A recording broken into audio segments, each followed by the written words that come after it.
Et si ce que vous pensiez connaître du Sahara était en train de disparaître? Et si, derrière ces dunes brûlantes, naissait un nouveau visage de l'Algérie, un visage nourricier, silencieux, puissant?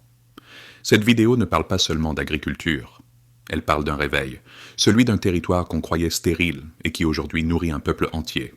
En 2025, au cœur du désert, le blé a poussé là où l'on n'attendait rien. Pas par hasard, par stratégie, par travail, par vision. Bienvenue dans un voyage inattendu, où chaque grain de sable devient promesse de vie. Ce que vous allez voir, ce n'est pas une histoire comme les autres. C'est l'histoire d'un tournant, et peut-être celle de l'avenir. Le vent soulève doucement la poussière ocre. Le soleil s'étire sur l'horizon, inondant la terre d'or et de silence. Nous sommes dans le Sahara algérien, un endroit que le monde a trop longtemps regardé comme une terre vide, une étendue figée, stérile, vouée à n'offrir que chaleur et sable. Mais en 2025, cette perception se fissure. Quelque chose d'inhabituel s'élève du sol. Des champs, des moissons, des sillons remplis de blé. Un miracle agricole? Non, une décision, un pari, un effort. Orchestré avec la patience des semeurs et la précision des ingénieurs. Ici, la nature a été comprise, non combattue. L'eau cachée sous terre, les rayons inlassables du soleil, le silence propice à l'attention. Tout a été réuni, sans violence, pour transformer l'impossible en une évidence. Des hommes, des femmes, des machines. Des gestes anciens répétés avec des outils modernes. Un balai discret où la moissonneuse avance dans la lumière, traçant un avenir que personne n'avait osé imaginer ici. La terre d'El Oued, longtemps effacée des cartes agricoles, est désormais à la une des discussions. Non pour ses limites, mais pour ses promesses. 70 quintaux à l'hectare. Un chiffre qui ne dit rien à celui qui ne cultive pas. Mais pour l'agriculteur, pour l'économiste, pour le stratège, c'est un chiffre qui change la donne. Dans les sillons du désert, une Algérie nouvelle se dessine. Pas celle des discours ni des symboles, mais celle de la transformation concrète, au milieu du sable, sous une chaleur accablante, avec des mains humides de sueur et des regards tournés vers l'avenir. Et pendant que le reste du monde regarde ailleurs, le Sahara commence à nourrir l'Algérie. 70 quintaux de blé tendre à l'hectare, 60 quintaux pour le blé dur. Dans le nord du pays, ces chiffres feraient rêver. Dans le sud, ils sont devenus réalité. À El Oued, les agriculteurs ne parlent plus d'essais, ils parlent de résultats. Et ces résultats, ils se mesurent en chiffres. Le seuil de rentabilité d'un champ saharien est estimé à 40 quintaux par hectare. Ce seuil n'est pas seulement atteint, il est dépassé, parfois de moitié. C'est ce qui rend ces campagnes viables, rentables, durables. Le blé tendre acheté par l'État à 5 000 dinars le quintal, le blé dur à 6 000 dinars, et les semences que vous sélectionnez, valorisées avec une prime de 1 000 dinars supplémentaires, ouvrent aux producteurs une perspective que peu connaissaient auparavant, vivre dignement de la terre saharienne. Et ce n'est pas que du blé. Ce sont aussi des semences prêtes à nourrir la prochaine récolte, des circuits de stockage activés dès la moisson, des dizaines de camions mobilisés pour transférer les récoltes vers les silos de l'OAIC, une organisation millimétrée pensée pour soutenir un écosystème agricole en pleine expansion. Sur place, les moissonneuses d'Oran tournent sans relâche. Les champs de Benguecha, à la frontière tunisienne, offrent un spectacle inédit. Des colonnes de véhicules, des ballots de paille alignés, des visages concentrés. Pas d'euphorie, juste une tension silencieuse, celle des grandes échéances. À l'échelle nationale, ces rendements marquent un tournant, car ils ne concernent plus une minorité d'exploitants isolés. Ils annoncent le potentiel réel d'un nouveau front agricole algérien. Le Sahara, longtemps considéré comme une contrainte, devient un atout stratégique. Et si la trajectoire actuelle se poursuit, la dépendance aux importations pourrait reculer. Pas demain, mais bientôt. Je m'appelle Mourad. Je suis né ici, à El Oued. Mon père cultivait des pommes de terre. Mon grand-père, du sable. Il disait toujours « Cette terre est sèche, mais elle n'est pas morte. Elle attend juste qu'on l'écoute. » Pendant longtemps, j'ai cru que c'était des paroles de vieux. Mais aujourd'hui, je vois clair. Le désert, il répond. Il ne parle pas beaucoup, mais quand il donne tout. J'ai commencé avec quelques hectares, du blé tendre. Au début, les gens riaient. Du blé ici? Tu perds ton temps. Mais cette année, j'ai dépassé 60 quintaux à l'hectare. et je n'ai pas eu besoin d'attendre les pluies, ni de prier pour le ciel. J'ai prié, oui, mais j'ai surtout irrigué, surveillé, entretenu. Chaque jour, sous ce soleil brûlant, j'ai appris à connaître ma terre comme on apprend à lire un visage. Aujourd'hui, je livre plus de 2000 quintaux de semences à l'État. Je sais ce que ça vaut. Pas seulement l'argent, la confiance, la responsabilité, l'avenir.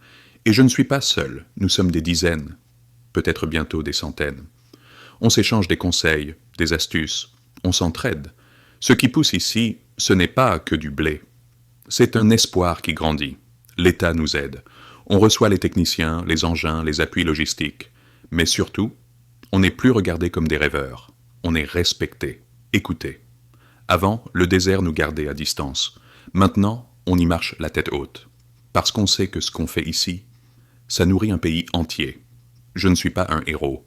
Je suis juste un paysan qui a compris une chose. La terre n'attend que des mains sincères. Le blé n'est plus seulement une céréale. C'est un outil de pouvoir. Une variable qui peut renforcer ou faire plier des nations entières. Pendant des décennies, l'Algérie a figuré parmi les plus grands importateurs de blé au monde. Une dépendance chronique, coûteuse, risquée. Chaque fluctuation du marché mondial, chaque tension géopolitique, chaque sécheresse à l'étranger, se répercutait directement dans les silos algériens. Mais en 2025, un changement discret, mais décisif, se joue dans le sud du pays. Le Sahara, jadis perçu comme une limite géographique, se révèle être un socle stratégique. Produire localement, c'est plus que remplir les greniers. C'est reprendre la maîtrise du calendrier, du prix, de la qualité et surtout des décisions. Car la sécurité alimentaire ne se négocie pas. Elle se construit, hectare après hectare, à travers des politiques cohérentes et une vision sur le long terme. Le blé saharien, ce n'est pas simplement un succès agricole. C'est une démonstration de résilience et de repositionnement stratégique. Dans un monde de plus en plus instable, où les chaînes d'approvisionnement sont fragiles, où les céréales deviennent armes ou monnaie d'échange, l'Algérie trace une autre voie. Elle ne cherche pas à concurrencer les géants mondiaux. Elle cherche à se libérer de leur emprise. Le Sahara est un levier, un multiplicateur. Car ce qui pousse aujourd'hui à El Oued peut pousser demain à Illizi, à Adrar, à Tamanrasset. Ce n'est pas une utopie. C'est une géographie mise en mouvement par des choix politiques, des technologies adaptées et une population prête à relever le défi. Le désert est devenu un acteur discret de la souveraineté nationale. Et si cette dynamique se poursuit, l'Algérie pourra, pour la première fois depuis des décennies, écrire ses propres règles agricoles, indépendamment des marchés extérieurs. Dès l'aube, les moteurs ronronnent dans la vallée d'El Oued. Les moissonneuses quittent les hangars. Les camions prennent la route. Sur les pistes sablonneuses, la récolte commence. Ici, chaque minute compte. Les températures montent vite, la lumière est dure, mais la coordination est impeccable. Au milieu des cercles d'irrigation, le blé est mûr, prêt à être coupé, trié, acheminé. Les engins avancent en rang serré, découpant les andins, séparant la paille du grain.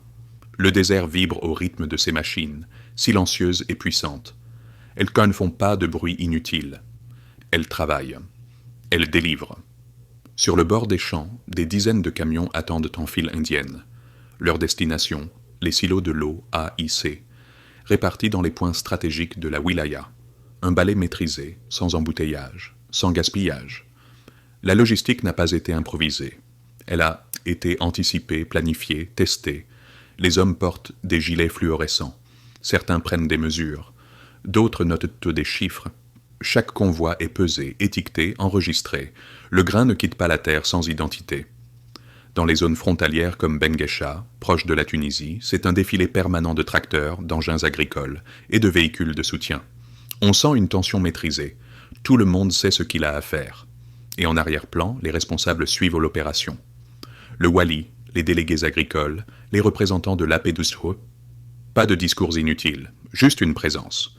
Pour montrer que ce qui se joue ici est suivi, soutenu, surveillé. Ce n'est plus une campagne ordinaire. C'est une mobilisation de tous les niveaux, de l'agriculteur au décideur, au service d'un objectif commun. Faire du Sahara un espace nourricier, efficace, maîtrisé. Chaque grain qui entre dans les silos est une victoire sur les clichés, et chaque camion qui repart vide est le témoin d'une organisation qui fonctionne. Ce qui a commencé comme une simple initiative régionale est en train de devenir le socle d'un changement national. Dans les sillons du Sahara, c'est un futur entier qui s'écrit à la surface du sable. Aujourd'hui, les cartes sont en train d'être redessinées. Les zones agricoles ne s'arrêtent plus au plateau ou aux plaines du Nord. Le Sud, longtemps oublié, devient un centre stratégique. On ne parle plus seulement d'El Oued. Derrière elle, Adrar, Gardaya, Tougour. Timimoun observe, expérimente, avance. Une nouvelle génération d'agriculteurs est en train de naître. Pas des héritiers du passé, mais des bâtisseurs d'un avenir autonome. Ce qui pousse ici, ce ne sont pas que des cultures, ce sont des modèles reproductibles. Ce sont des écosystèmes qui combinent énergie solaire, irrigation intelligente, gestion optimisée des ressources. Le Sahara est vaste, il est encore libre. Et si l'on prend le temps de l'écouter, il peut nourrir non seulement l'Algérie, mais bien plus encore. Imaginez, une chaîne logistique interne, entièrement maîtrisée, des semences produites localement, des circuits courts, stables, à l'abri des crises extérieures. Imaginez, des écoles d'agriculture dans le sud, des coopératives dirigées par les jeunes, des surfaces irriguées multipliées et une carte de l'Algérie qui ne parle plus de désert, mais d'abondance. Ce n'est pas une fiction, c'est un projet qui a commencé. Il ne fait pas les gros titres chaque jour, mais il change déjà la vie de milliers de familles. Et un jour, ce projet sera le socle de l'indépendance alimentaire, la réponse aux sécheresses à venir, le modèle que d'autres pays viendront étudier, parce qu'ici, dans le sable, le futur est déjà en train de pousser.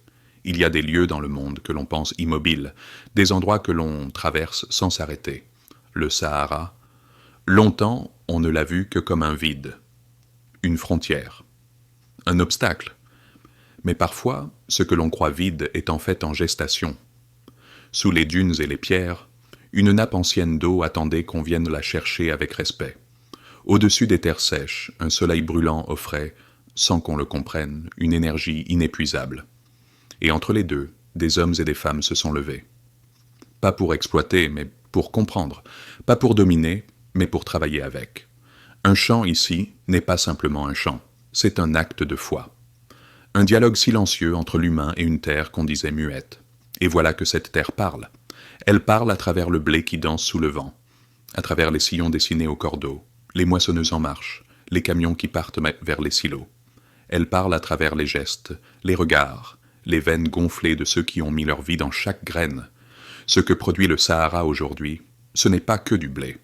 C'est un symbole vivant, celui d'un pays qui refuse la fatalité, celui d'une population qui sait attendre, apprendre et semer quand les autres regardent ailleurs. Ce ne sont pas les discours qui nourrissent un peuple, ce sont les récoltes. Et ici, dans le silence du Sud, une moisson immense est en train d'éclore. Pas une moisson de chiffres, une moisson de sens, de dignité, de lumière. Car parfois, le vrai centre d'un pays ne se trouve pas dans ses villes, mais dans ses sources les plus inattendues. Là où personne ne pensait que quelque chose pouvait grandir, il y a des vidéos qu'on regarde. Et il y en a qu'on ressent. Ce que vous venez de découvrir n'est pas une simple réussite technique. C'est une preuve vivante que l'impossible peut être renversé. Que le désert, s'il est écouté, peut devenir une terre d'abondance. L'Algérie n'a pas attendu qu'on vienne l'aider. Elle a puisé dans ses propres racines. Elle a compris que son avenir ne viendra pas du ciel, mais de la terre, de l'eau et de ceux qui y croient. Si cette histoire vous touche, partagez-la. Qu'elle circule, qu'elle inspire. Car le Sahara algérien ne mérite pas le silence. Il mérite l'admiration et la continuité.